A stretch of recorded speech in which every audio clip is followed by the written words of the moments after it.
Hey, very good morning from Six Flags Magic Mountain. My name is Sean. This is Alex. And you are watching Coaster Kings today. We are riding Wonder Woman's Flight of Courage, which is the longest and tallest single roller coaster in the world here at Magic Mountain. It is high-feeling fun, RMC, so you know, lots of ejector airtime. And this is my first time riding the front row, actually. Alex told you about the front row earlier. I don't know how loud the lift hill is, if you can hear me. But yeah, we're excited.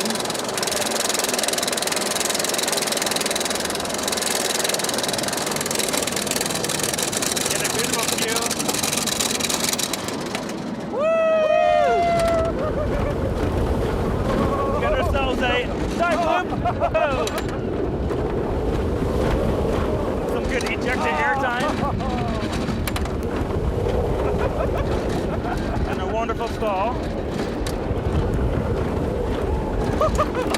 This is actually my favorite part of the ride.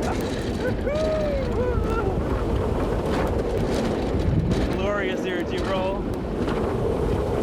Alright, quick little intermission. And we get a second to breathe before we continue. Passing our Riddler. Whoa! Now hopping our way back to the station. And from here on, it's different than Jersey Devil. So we have airtime hill, outer bank that goes to the ground, and an overbank over the plaza. Woo!